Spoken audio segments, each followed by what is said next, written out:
It's time for Over There with Mirella Rastorfer. Mirella is our European correspondent. She joins us weekly. I have it on superior authority that she is still over here, probably and most likely with news of Over There. Hi, Mirella, how are you? Hi, Jill. Very well, thank you. Yes, you're right, from over here, but about over there, and more specifically, Switzerland today.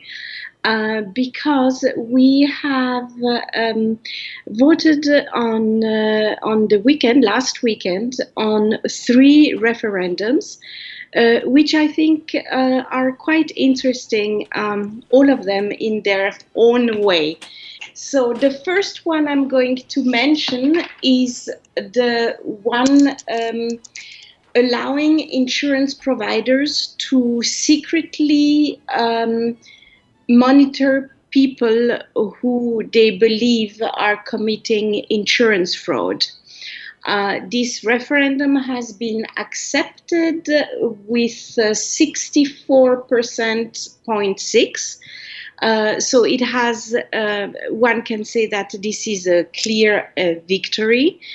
And I was personally a little bit surprised that that went through with such a majority, because a few months ago it was not that clear, as we all know that people do care a lot about privacy, about what kind of data are sent where, and about pictures, and about taping, and about everything that makes someone's life. But there was one element, I think, that helped that referendum to go through so successfully, and it's the belief in Switzerland that many of those insurance fraud cases are actually committed by foreigners. And as we know that at the moment there is somehow this kind of anti-immigration, anti-foreigner spirit in every single country we can think of, this has maybe also played a role in the decision making. It has nothing to do with the statistics or with real facts, but by listening to people talking, I definitely got the feeling that there is a little bit this idea going on that those frauds are committed by a foreigner.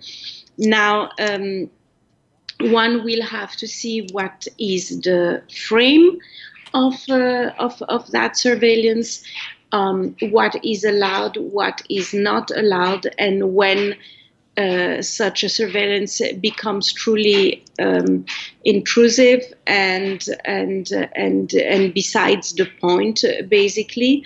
This will be the work of legislators to put a frame around that kind of surveillance.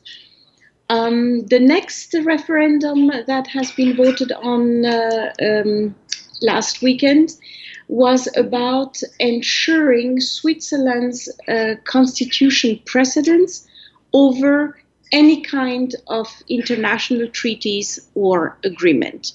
This was one of our more right parties who wanted to make sure that no foreign country treatment or treaty, or agreement would weight more as the constitution of our own country.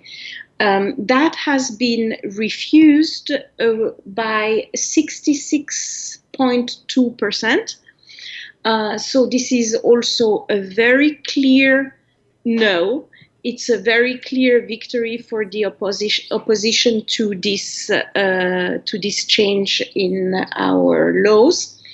And it shows in this case that when it comes down to it, Switzerland doesn't want to be completely isolated and doesn't want to, for example, go against treaties like as important as the human rights, for example.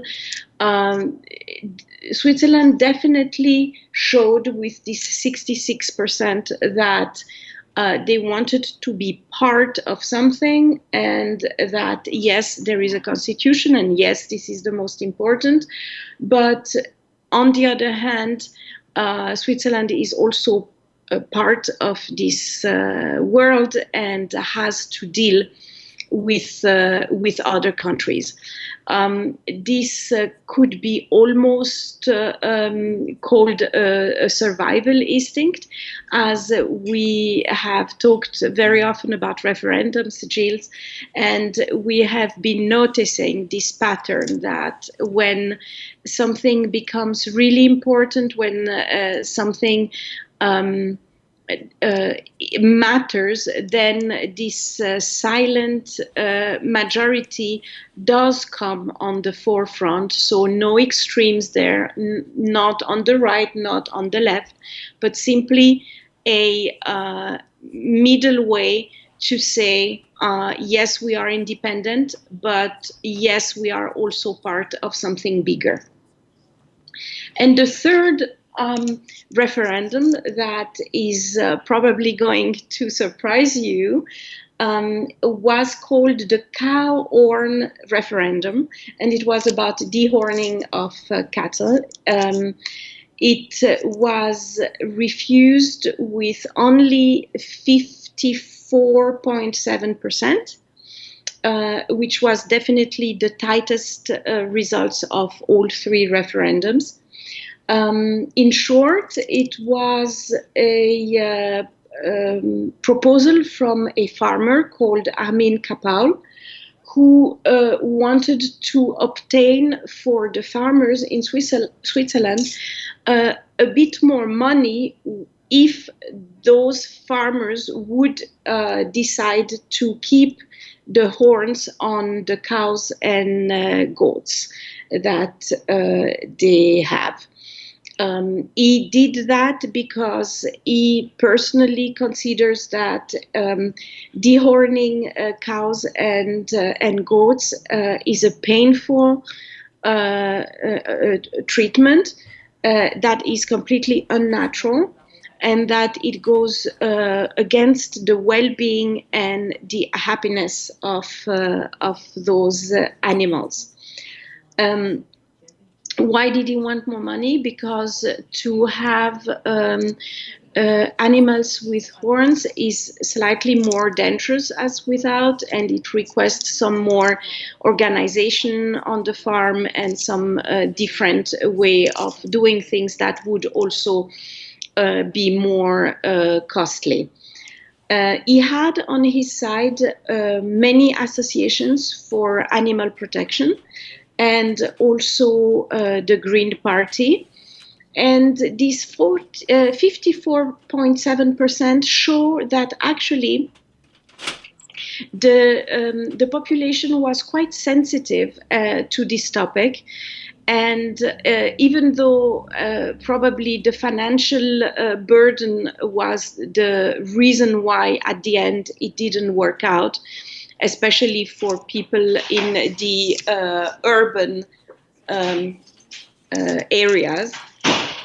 But it also shows that any kind of topic that has to do with environment or protection of animals is today, compared to not so many years ago, let's say even 10 years ago, something that people take much more seriously, and that they actually feel close to those topics. Of course, for someone outside of Switzerland, that can seem like an odd referendum, but let's not forget that one needs only 100,000 signatures for a referendum, and that considering our social medias and all the ways we have to get signatures these days, it's not so difficult to obtain, which makes it also easier for individuals